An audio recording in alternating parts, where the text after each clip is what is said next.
Hello students, welcome to paradigm classes. Students, हम लोग इसके प्रीवियस वाले क्लास में न्यूटन्स का थर्ड लॉ पढ़ चुके थे, उसके एप्लीकेशन। आज हम उसके भी और एप्लीकेशन देखते हैं, जिसमें से एक है horse and cart problem. Sir लेकिन पहले भी तो हॉर्स एंड कार्ट प्रॉब्लम आ चुकी है। नहीं, वहाँ पे फार्मूला प्रूफ होगा, हॉर्स एंड कार्ट प्रॉब्लम। क्यों सर पहले बता रहा हूँ, शांत रहो, अभी दिख जाएगा। ट्रेन का वो देखो, वही वाला। तो यहाँ पे ये मान लेते हैं एक कार्ट है, ठीक। कार्ट है और कार्ट लगी है। कार्ट को कौन, हॉर्स इसको खींच रहा है, अपनी तरफ पुल कर रहा है। और जब पुल कर रहा है तो यहाँ पे मान लो हॉर्स है, जो भी है। तो क्या करेगा, कैसे पुल करेगा? हॉर्स इस पे फोर्स लगाएगा ना। हॉर्स अर्थ पे फोर्स लगाएगा तभी तो आगे बढ़ेगा। हॉर्स इस पे एक फोर्स लगा रहा है F, इस डायरेक्शन में। अब न्यूटन्स का थर्ड लॉ क्या बोलते हैं? न्यूटन्स का थर्ड लॉ कि जब इस पे हॉर्स फोर्स लगा रहा है तो अर्थ भी उसके ऊपर एक नॉर्मल फोर्स लगाएगा इस डायरेक्शन में, जो कि R है, ठीक है। ये आ गया। अच्छा, ये फोर्स का दो कंपोनेंट होगा, एक नीचे की तरफ हॉर्स जो खड़ा है उसका वेट काम करेगा कि नहीं करेगा? ये वेट, ठीक। अब देखो, इस कंपोनेंट के दो, इस जो नॉर्मल वेक्टर है या नॉर्मल फोर्स है, इसके दो कंपोनेंट्स, एक इसके अलोंग हॉरिजॉन्टल कंपोनेंट, एक इसके अलोंग वर्टिकल कंपोनेंट। तो V और H क्या है? ये vertical component of normal force, ये horizontal component of normal force. अच्छा, ये बताओ, ये कॉर्ड लगी है तो कॉर्ड को हॉर्स खींच रहा है, तो इसका मतलब इसमें टेंशन फोर्स इधर की तरफ होगा, टेंशन। और जब हॉर्स इसको पुल करेगा अपनी तरफ, तो ये कॉर्ड जो है इस पे टेंशन लगाएगा, और इक्वल एंड अपोजिट डायरेक्शन में एक टेंशन इधर की तरफ लगेगा। अब अगर इक्वल और इक्वल नहीं हुआ तो? अरे न्यूटन थर्ड लॉ के अकॉर्डिंग नहीं, इक्वल एंड अपोजिट। अब देखो, अच्छा, ये टेंशन किस लिए हुआ? क्योंकि अर्थ और इनके जो व्हील है कार्ट का, उनके बीच में एक फ्रिक्शन फोर्स लग रहा है। किधर की डायरेक्शन में?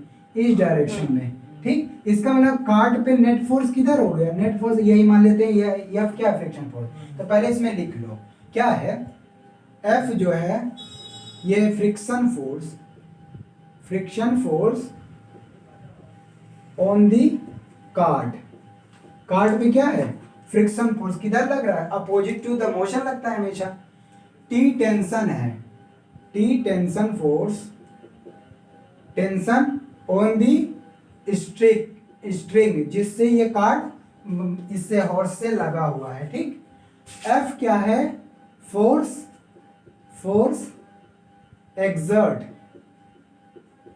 exert by horse. कहाँ पे? ऑन दी अर्थ। ये अर्थ पे इतना फोर्स एक्सर्ट कर रहा है। और W क्या है? Weight of the horse. ये आ गया वेट। अच्छा, तो इतना ही equal and opposite force, reaction force लगेगा। R क्या है? रिएक्शन फोर्स ऊपर की तरफ नहीं, जिस डायरेक्शन में लगेगा उतना ही इक्वल एंड अपोजिट डायरेक्शन में ना। तो ये इंक्लाइंड होगा।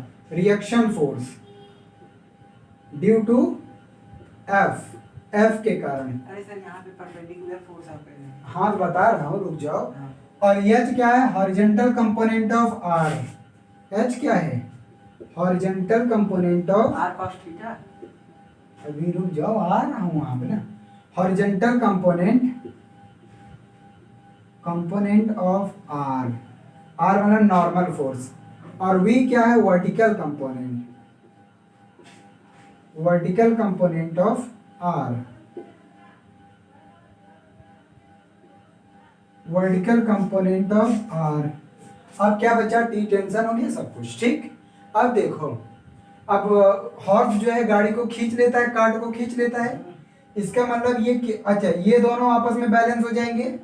वर्टिकल कंपोनेंट ऑफ R और ये इसका वेट, ये तो इसको बैलेंस कर देगा। और इसके बाद तो ये हॉर्स जो है इसको खींच लेता है ना। खींच कब पाएगा? जब ये वाला फोर्स ज्यादा होगा टेंशन फोर्स से, ये H ज्यादा होगा टेंशन फोर्स से, तभी नहीं ये ड्रॉ कर पाएगा। अब मान लेते हैं यहाँ जो घोड़ा है या हॉर्स, उसका मास स्मॉल m है और कार्ट का मास कैपिटल M है, ठीक। और जब इसको जो ड्रॉ कर रहा है, खींच रहा है, पुल कर रहा है हॉर्स कार्ट को, तो मोशन होगा, मान लेते विद एक्सेलरेशन a से मूव कर रहा है। कार्ट जो है किस एक्सेलरेशन से? a। ये भी लिख लो, m क्या है? Mass of horse, mass of horse, capital M, और capital M mass of cart, mass of cart. A क्या है? एक्सेलरेशन, जिससे वो पुल कर रहा है। इतना बात समझ में आया? ये तो इसका वो था कि क्या क्या चीजें हैं इसमें। अब हम लगाएंगे, अब हम इसको सॉल्व करेंगे कि आखिर ये क्या बोलते हैं, जो इसमें अगर वो निकालना है कि एक्सेलरेशन निकालना हो तो वो कितना आएगा, ठीक। चलो इसको हटा दूं, क्योंकि ये केवल इतना लिखना था क्या क्या चीज है। बाकी अब देखो, हमको एक्सेलरेशन निकालना है ना। देखो तो क्या होगा, ये कार्ट इसको खींच कब पाएगा? हॉर्स जो है कार्ट को खींच कब पाएगा? तो when horse pulls the cart if h greater than t होना चाहिए। मतलब ये हॉरिजॉन्टल कंपोनेंट ऑफ हाँ बता रहे हैं ना, ये ज्यादा होगा तभी तो इसको खींच पाएगा। तो इसका मतलब जब ये हॉर्स है, हॉर्स आगे बढ़ेगा तो हॉर्स पर न्यूटन का लॉ लगेगा। नेट फोर्स कितना आएगा घोड़े पे? नेट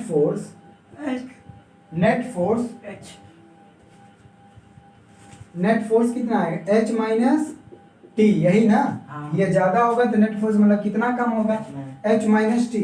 अब क्योंकि हॉर्स चलेगा, यदि हॉर्स मूव करेगा तो नेट फोर्स इतने के साथ चलेगा हॉर्स, और हॉर्स का मास m दिया है और एक्सेलरेशन ये दिया है। न्यूटन सेकेंड लॉ बोलता है force is equal to mass multiplied by acceleration. तो नेट फोर्स ये है, और हॉर्स के लिए हॉर्स पे नेट फोर्स इतना लग रहा है ना, इसका मतलब मास ऑफ हॉर्स और मल्टीप्लाइड बाय एक्सेलरेशन जो भी आया, ठीक। ये पहला इक्वेशन मान लेते हैं। सेकंड अब कार्ट के लिए देखते हैं, ये हॉर्स के लिए था, ठीक। तो फॉर कार्ट के लिए क्या हो जाएगा? अब कार्ट भी मूव कब करेगा? Cart will move when t greater than f। ये टेंशन फोर्स ज्यादा होगा f से, तभी ना कार्ट मूव करेगा।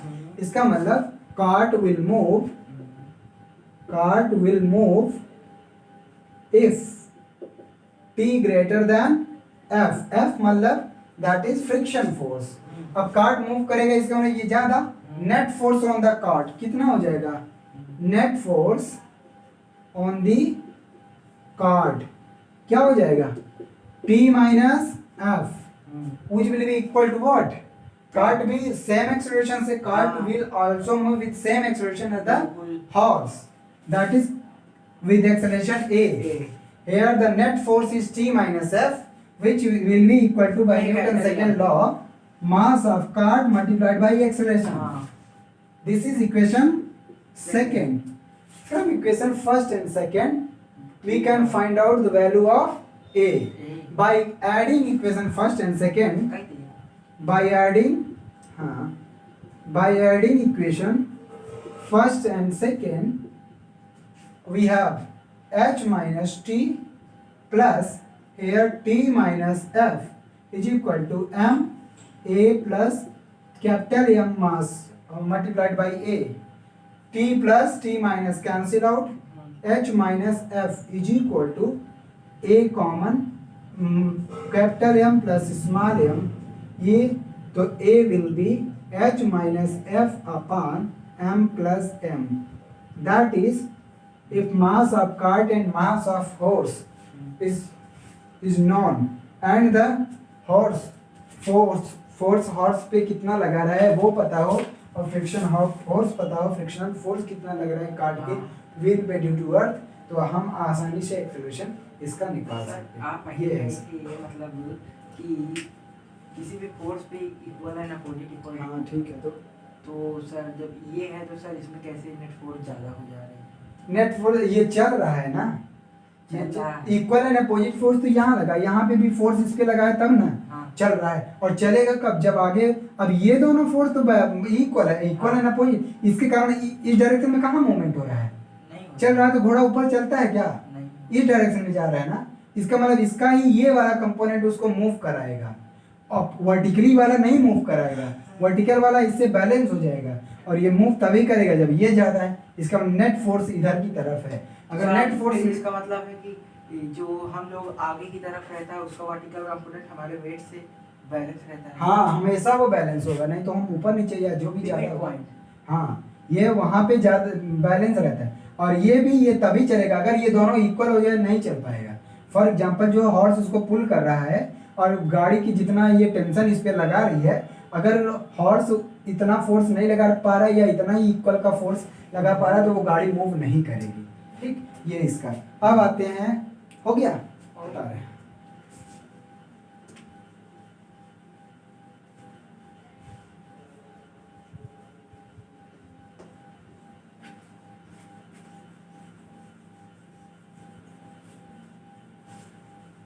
अब देखो, अब हम देखेंगे कि न्यूटन सेकेंड लॉ कैसे कमाल की चीज है। मतलब कि जो तीनों लॉ पढ़े हो न्यूटन का, वो तीनों कुल मिला के एक है, which is Newton second law. ठीक, न्यूटन का सेकेंड लॉ से ही हम फर्स्ट लॉ भी प्रूव कर सकते हैं, थर्ड लॉ भी। ठीक, तो अब आते हैं, second law is the real law of motion. ये देखो कैसे, फर्स्ट लॉ में कोई इक्वेशन बता रहे हैं, रुक जाओ। Second law is universal equation. Second law, Newton का सेकेंड लॉ ध्यान रखना है। Newton second law is real law of motion.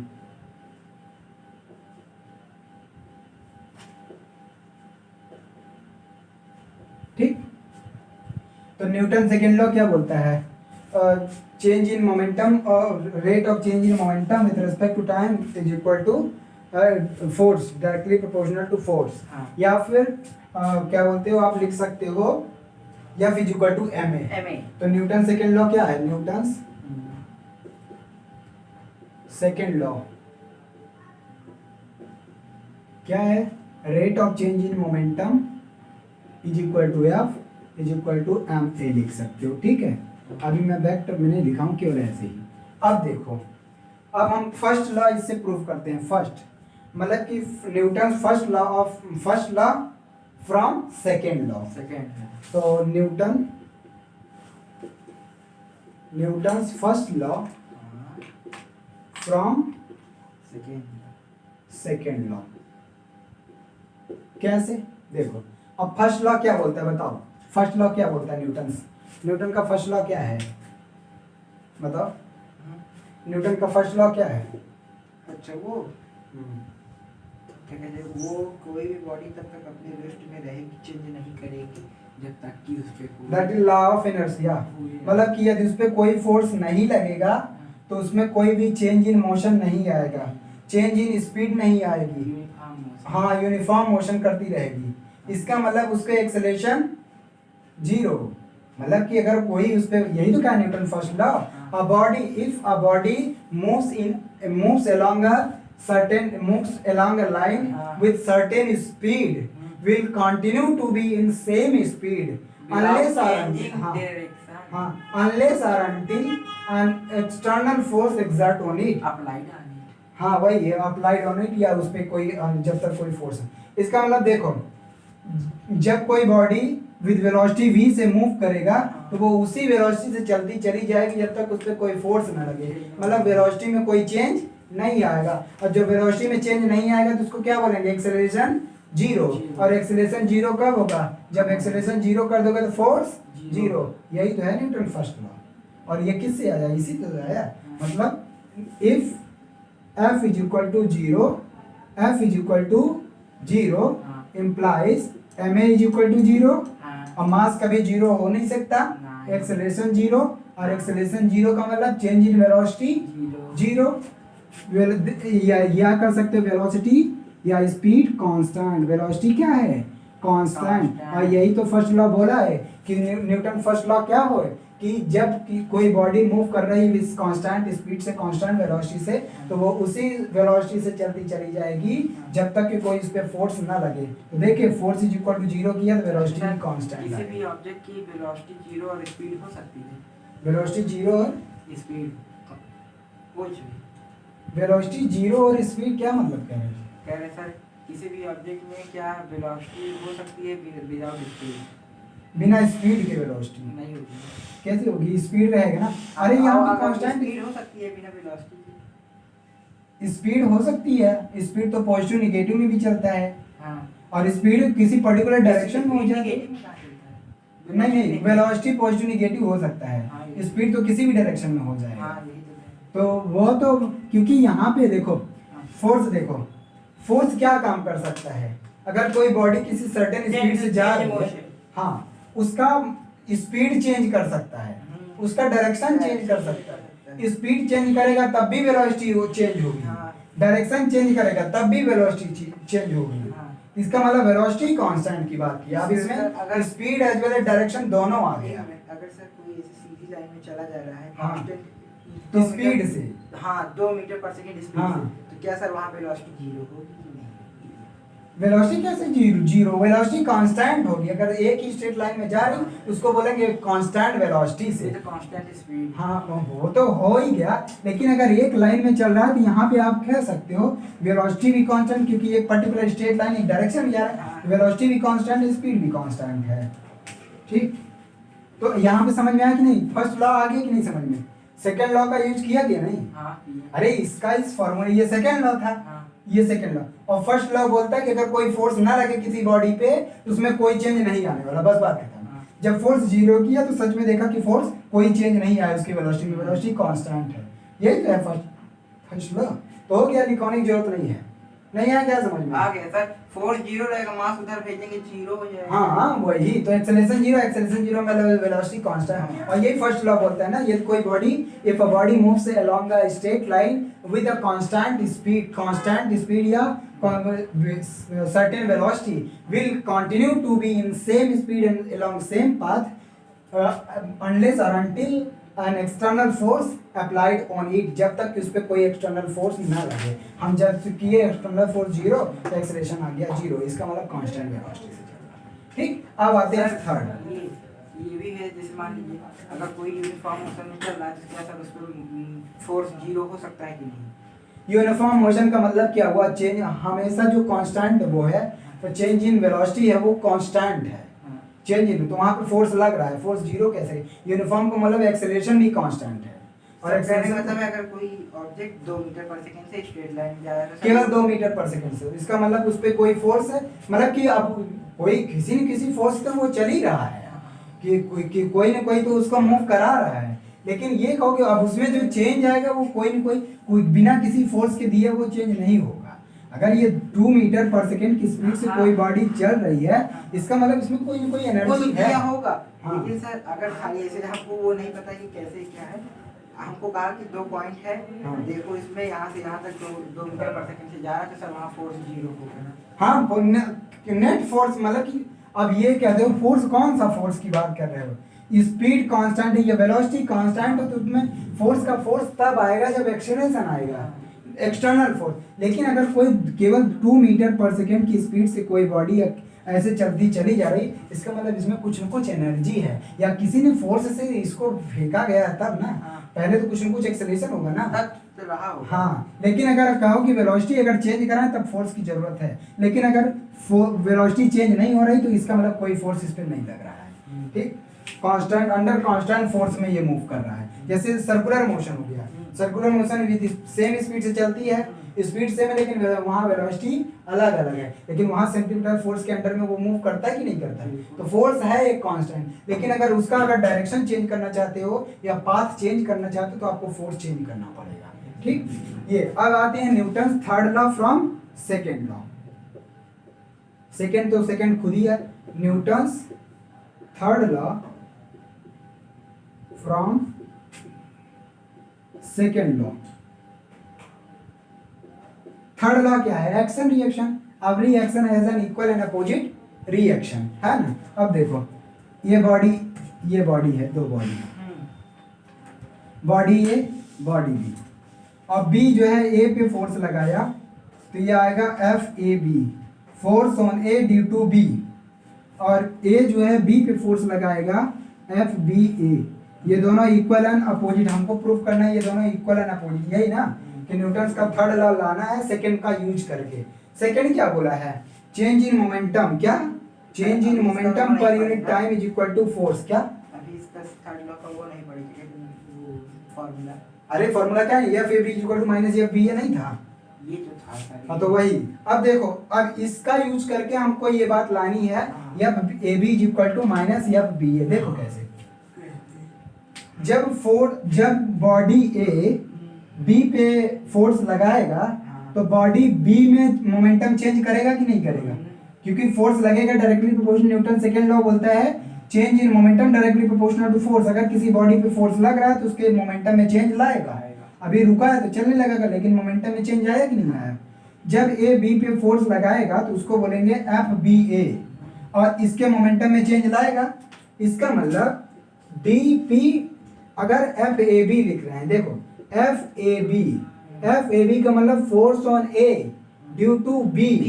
B जब ए पे फोर्स लगाएगा तो मोमेंटम चेंज किस में आएगा, ए में। इसका मतलब ये आ गया डी पी ए अपॉन डी टी। बोलो कोई दिक्कत, क्योंकि ये फोर्स बी लगाया ए पे तो मोमेंटम में चेंज किस में आएगा, ए में आएगा। तो ये बात समझ में आई इक्वेशन।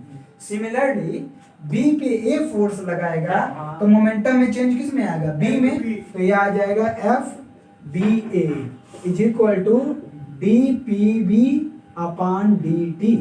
ये समझ में आया equation first and equation second, ठीक है। अब देखो, अब हमने देखा कि इसके मोमेंटम में चेंज फोर्स के डायरेक्शन में होगा, चेंज इन मोमेंटम, ये भी देखे थे सेकंड लॉ। तो इसके मोमेंटम में चेंज इस डायरेक्शन में होगा और इसके मोमेंटम में चेंज इस डायरेक्शन में होगा, चेंज इन मोमेंटम इस डायरेक्शन। और दोनों इनिशियली रुके हुए थे, दोनों इनिशियली, जब दोनों रुके हुए थे तब कोलिजन हो ही नहीं सकता। अरे दोनों रुके तो दोनों फोर्स लगा रहे हैं ना एक दूसरे पे। जैसे इधर से भी आ रहा, मान लो ये जो भी मोमेंटम होगा, दोनों इधर से आ रहे हैं तो दोनों एक दूसरे पे फोर्स लगाएंगे ना। अब देखो क्या होगा, क्योंकि न्यूटन सेकंड लॉ बोलता है इक्वल एंड अपोजिट फोर्स, जितना फोर्स उतना ही चेंज इन मोमेंटम, यही बात ना। Change in momentum directly proportional to force, जितना फोर्स उतना ही मोमेंटम आएगा। अब दोनों जब, तो चेंज इन मोमेंटम देखो, इसका मोमेंटम इस डायरेक्शन में हो रहा है, इसका मोमेंटम इस डायरेक्शन में हो रहा है, तो दोनों में चेंज इन मोमेंटम कितना आएगा, सेम, लेकिन डायरेक्शन अपोजिट। क्योंकि न्यूटन थर्ड लॉ क्या बोलता है, Newton second law change in momentum directly proportional to force. जितना ज्यादा चेंज इन मोमेंटम होगा उतना ही फोर्स में चेंज आएगा। तो अब ये बताओ, ये डी पी ए और ये D P A by D T, तो इसके मोमेंटम में चेंज इसके कारण इधर हो रहा है, इसके मोमेंटम में चेंज इसके कारण यहाँ हो रहा है। तो दोनों में same change in momentum opposite direction में हो रहा है। नहीं समझ में आया? अब तो सर वो तो मान लीजिए हम बड़ी बॉल ने छोटी बॉल ने दोनों टकरा दे तो दोनों चेंज होंगी। हाँ, तो चेंज इन मोमेंटम इसके पे डिपेंड करेगा ना। चेंज इन मोमेंटम दोनों में हुआ है equal and opposite action reaction force से। दोनों एक दूसरे पे जब फोर्स लगा रहे हैं, और फोर्स क्या है, इक्वल। प्रूव करना है एक्शन रिएक्शन।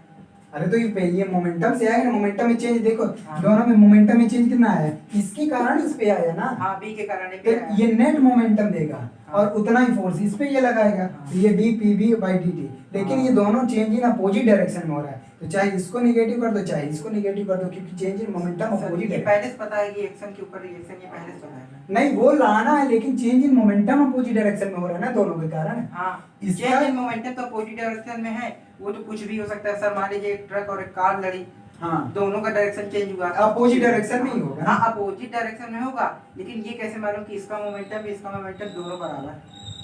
अब देखो, ये बॉडी अगर लोगे, कंजर्वेशन मोमेंटम अभी नहीं पढ़े, कंजर्वेशन ऑफ मोमेंटम नहीं, यहाँ पे केवल इस फार्मूले का यूज करो, change in momentum directly proportional to यहाँ फोर्स। से आ रहा है कि फोर्स मोमेंटम तभी चेंज होगा जब फोर्स लगेगा, ये हम कह रहे हैं।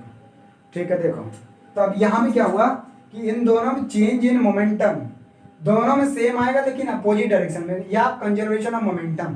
Conservation of momentum, for example, एक बॉडी का मास ज्यादा है, दूसरी बॉडी का मास कम है, तो अगर एक बॉडी अपना मोमेंटम लूज करेगा तो दूसरी बॉडी उतना ही मोमेंटम गेन कर लेगा। इसका मतलब चेंज इन मोमेंटम दोनों में आएगा तो सेम, लेकिन एक का अपोजिट, क्योंकि इसके मोमेंटम में चेंज इधर आ रहा है जिधर फोर्स लगता है, इसके मोमेंटम में चेंज इस डायरेक्शन में। इसका मतलब ये दोनों चेंज इन मोमेंटम इक्वल है, लेकिन अपोजिट डायरेक्शन में। इसका मतलब हम लिख सकते हैं D P A by D T is equal to minus D P B by D T. अच्छा दिखा रहा हूँ, जो बुक में कंफ्यूज होना है, बुक में क्या किया, ये माइनस है, इसको इधर करोगे तो D P A by D T, और माइनस है तो plus D by D T P B is equal to 0 आया। डी बाई डी टी इन्होंने क्या कर लिया, इसको हटाऊं, इसको हटा दे रहा हूँ, हटा दूं ना इसको? हाँ, हटा दीजिए। या ऊपर? अरे सर लिखा होता है। ठीक है, देखो तो इन्होंने d by D T common कर लो, d by D T common तो आ गया P A plus P B is equal to 0। ये ना, या तो ये लगा दो कि जब ये कोलाइड नहीं की थी तो टोटल मोमेंटम दोनों का क्या था, total momentum conservation of momentum क्या बोलते, अरे ऐसे बोलो, total momentum of system of body क्या होता है, कांस्टेंट कंजर्वेशन ऑफ मोमेंटम में। इसका मतलब ये टोटल मोमेंटम है बॉडी का, बॉडी ए और बी का, बॉडी ए और बी का टोटल मोमेंटम क्या होगा, कांस्टेंट, और कांस्टेंट का डिफरेंशिएशन 0, ये तो ऐसे भी 0 आया। और जब इसी को एक्सटेंड करोगे तो यही ना मिलेगा लास्ट में, क्योंकि यहीं से ये वाली बात लाया ना। और बुक में जो कंफ्यूज हो, बुक में ये डायरेक्ट कह दिया है, इसको डायरेक्ट लिख के और इसको मोमेंटम को 0 कर दिया है, तो ये नहीं करना है। ठीक, समझ में आया कि नहीं, ये कंजर्वेशन ऑफ मोमेंटम ही लगेगा। अब देखो यहाँ पहुंचे हैं हम, यहाँ पहुंचे हैं, अब ये क्या, D P A by D T क्या है, एफ ए बी है, ये क्या है एफ ए बी, और ये क्या है माइनस एफ बी ए हो गया। और यही क्या है, Newton's third law, this is what Newton's third law.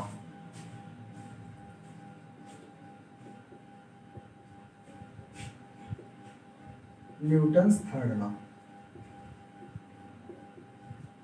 Change in momentum दोनों में सेम होगा, चेंज इन जितना उसको वो एक गेन करेगा, क्योंकि क्या होता है कंजर्वेशन ऑफ मोमेंटम क्या बोलता है, और सम ऑफ मोमेंटम या total momentum of system of body is constant. इसका मतलब जब कांस्टेंट ही रहना है तो जितना उसमें चेंज आएगा पहली वाले में उतना उसमें भी चेंज आएगा। हो सकता है एक का मोमेंटम दूसरे में, एक मोमेंटम गेन कर ले उतना ही, और उतना ही दूसरी बॉडी मोमेंटम लूज कर देगा, समझे, तो ये लगेगा। और बुक में केवल वो जो अभी दिखाया था ना वही दिया है, इसलिए कंफ्यूज मत होना वहाँ पे कैसे कर रहे हैं, क्योंकि वहाँ पर फर्स्ट लॉ यूज किया, फर्स्ट लॉ यूज नहीं करना है। हमको कह रहा है कि Newton third law from second, मतलब केवल सेकेंड का यूज करना है कंजर्वेशन। और नाइन्थ में शायद यही है, नाइन्थ में जो प्रूफ है कंजर्वेशन ऑफ मोमेंटम, वहाँ पे एक्शन रिएक्शन फोर्स हम यही वाले से प्रूफ करवाएं वहाँ पे भी। देखिए इतना हो गया,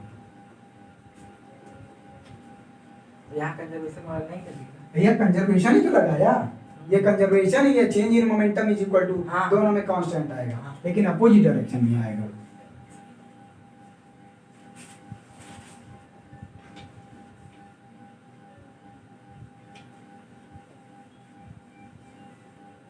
चलो आगे देखते हैं। अब आगे है थर्ड लॉ आ गया इससे, apparent weight of a man in an elevator. ठीक है, चलो देखो फर्स्ट केस, जैसे ये है एलिवेटर, ठीक, ये बताएं किस में पढ़ा था मैं, वही वाली बुक ये जो है उसी में। ठीक है चलो, मतलब कहें कि अगर लिफ्ट में ना चेक कर, ठीक है देखो, एक मग्गा पानी लो ऐसे, ठीक है बस कर देखो। अब इसका मास m है, m है आदमी का जो इसमें है, और ये इसके कारण इस पे एक्सर्ट करेगा एक फोर्स mg नीचे की तरफ। तो जिस एलिवेटर में ये है उस पे एक नॉर्मल फोर्स ये लगेगा, वो इस पे नॉर्मल फोर्स एक लगाएगा कि नहीं लगाएगा, नॉर्मल फोर्स r। और first case when elevator, when lift लिख दो, एलिवेटर या lift, when lift goes up, जब ये ऊपर जाता है, ऊपर मान लेते हैं जाएगा तो किसी एक्सेलरेशन से जाएगा, मान लेते हैं लेट एक्सेलरेशन a से गया, इसका मतलब इस पे नेट फोर्स कितना लगा, ये इस पे mg फोर्स नीचे की तरफ लगा रहा है, और इसके कारण नॉर्मल फोर्स r ऊपर लग रहा है। इसका मतलब ये ज्यादा होगा, ये फोर्स ज्यादा होगा तभी तो ये ऊपर जा रहा है। तो नेट फोर्स क्या हो जाएगा, r माइनस mg, यही ना, net force r minus mg इस पे लगेगा तभी ना ऊपर जाएगा। अरे रस्सी के द्वारा लगेगा कि नहीं, यहाँ जो भी है जिसके थ्रू जा रहा है r माइनस mg। अच्छा विद एक्सेलरेशन a से जा रहा है, अच्छा एलिवेटर का भी मास कुछ ना कुछ होगा ना, एलिवेटर का होगा, ये तो मास mg का है, 250 किलो। हाँ रुको सर ये कैसे घट जा रहा है? घटेगा तो सर एक्सीलरेशन कम होगा तो सर मास हल्का हो जाना चाहिए, ऊपर जाके। चलो देखो, तो क्या नहीं समझ पाए, इस पे आदमी पे लगने वाला नेट फोर्स कितना हुआ, आर माइनस एम जी। अरे ऊपर जाएगा तभी, जब ऊपर वाला फोर्स ज्यादा होगा नीचे वाले फोर्स तभी ना वो ऊपर जाएगा। हाँ। तो ये net force R minus M G हो गया। हाँ। और क्योंकि इसका मास कितना है एम, और विद पूरी बॉडी एक्सेलरेशन ए से जा रहा है। हाँ। न्यूटन सेकेंड लॉ बोलता है net force equal to mass multiplied by acceleration. तो मास मल्टीप्लाइड बाई एक्सेलरेशन, तो आर इज इक्वल टू आ जाएगा माइनस एम जी, इधर आ जाएगा, एम कॉमन कर लोगे तो R is equal to m g plus a. इसका मतलब इस केस में ये अपरेंट वेट है, इस केस में उसका मास जो अपना वेट बढ़ा हुआ आर दिखेगा। डैश लगा दीजिए सर, आर डैश लगा दीजिए, आर माइनस एम जी, तो कैसे आर आ गया? अरे ये आर है, यही आर अच्छा। है। तो ये क्या है देख रहे हो, बढ़ जाएगा उसका वेट। यहाँ पे वेट उसका कैसा बताएगा, अपरेंट वेट बढ़ जाएगा, अपरेंट वेट बढ़ जाएगा। Will increase, apparent weight will increase. Sir इसी तरह सेकंड भी हो जाएगा। मतलब कि जब लिफ्ट में आप ऊपर जाते हो तो आपको लगता है हमारा वेट ज्यादा हो गया, समझे। यही तो मैं second, when body goes down, when body, ये बॉडी लिफ्ट है, व्हेन लिफ्ट गोज डाउन, जब ये नीचे की तरफ आएगा, तो नीचे की तरफ फिगर यही बना रहा हूँ, फिगर यही है, केवल एक्सेलरेशन अब किधर हो जाएगा, नीचे एक्सेलरेशन नीचे की तरफ हो जाएगा। इसका फिगर यही है सेकंड केस के लिए, ठीक। तो क्या हो जाएगा, इसका मतलब जब नीचे आएगा तो इसका मतलब ये वाला फोर्स ज्यादा हो रहा है, ठीक। तो नेट फोर्स क्या आ जाएगा, m g minus R is equal to, with acceleration a से आ रहा है तो net force is equal to mass multiplied by acceleration. R minus में इधर चला जाएगा, ये आ जाएगा एम, कॉमन कर लो जी माइनस ए। यहाँ पे देख रहे हो ग्रेविटेशनल एक्सेलरेशन घट गया, इसका मतलब उसका वेट कम लगेगा। अपरेंट वेट, सर इधर आर की तरफ माइनस था, माइनस आर इधर लेके गया, इसको प्लस हाँ। माइनस ले लिया। Apparent wait, apparent weight less than original, less than actual wait, ऐसा लिख सकते हो, या घट जाएगा एक्चुअल वेट। अब जब सेम एक्सेलरेशन से आएगा, इसी के एक्सेलरेशन से आएगा तो क्या हो जाएगा, उस पे देखो एक कंडीशन और बन सकती है, थर्ड। ये तो ऊपर और नीचे, ऊपर जाएगा तो वेट बढ़ा हुआ उसको लगेगा, नीचे जाएगा तो वेट घटा हुआ लगेगा। लेकिन क्या होगा जब एक्सेलरेशन जी से ही बॉडी चले, ये जो a is equal to, if a is equal to g हो जाए, a is equal to g. अब a is equal to g दोनों केस में हो सकता है, ऊपर भी जाए विद एक्सेलरेशन जी से, नीचे भी जाए विद एक्सेलरेशन जी से। ऊपर जाएगा तो ऐड हो जाएगा सिंपल, दो गुना उसका वेट, दो गुना बताएगा। लेकिन नीचे आएगा तो क्या होगा वो देख लो, तो फॉर डाउनवर्ड, हाँ ऊपर वाले में तो दो गुना वेट हो जाएगा, फॉर डाउनवर्ड के लिए यहाँ जीरो रख दो, तो उस पर कोई अपरेंट वेट लगेगा ही नहीं, अपरेंट वेट जीरो बताएगा। इसका मतलब वो अगर इसी एक्सेलरेशन से आएगा तो उसको अपना वेट एकदम जीरो लगेगा, तो अपरेंट वेट क्या हो जाएगा, जीरो हो गया। यही तीन कंडीशन थी। अगर नीचे जाके रुकेंगे तो हमको चोट नहीं लगेगी? कैसे, चोट तो लगेगा। 9.8 मीटर पर सेकंड, नीचे से नीचे जा रहे हैं, नीचे जाने के बाद अचानक रुकेंगे तो चोट लगेगा। हाँ तो चोट तो लगेगा तुम, लेकिन तुम्हारा जो वेट वहां पे बताएगा वो जीरो रहेगा, तुमको लगेगा तुम हवा में हो। पहली बात तो ऐसे लिफ्ट जाएगा जब उससे लिफ्ट अगर इस एक्सेलरेशन से, जी के एक्सेलरेशन से जाएगा, तुम सरफेस पे रहोगे नहीं, तुम ऊपर रहोगे, तुम्हारा वेट वहां पे जीरो बताएगा इसके। तो हम ऊपर लड़ेंगे ना? हाँ हम ऊपर लड़ जाओगे, चोट दोनों तरह का। नीचे आओगे तब भी नीचे गिरोगे धड़ाम से, तो फिर आओगे तो है ही ना, क्योंकि अब तो उसका एक्सेलरेशन हो गया जीरो, ये अब जा नहीं रहा, लेकिन तुम ऊपर टकराए पड़े हो, इस तरह से, ठीक। ये आ गया। अब इसमें क्या है, न्यूमेरिकल्स हैं, इस पे बेस्ड न्यूमेरिकल क्वेश्चंस हैं। सर स्पेस में क्या होता है, यही कम हो जाता है ना?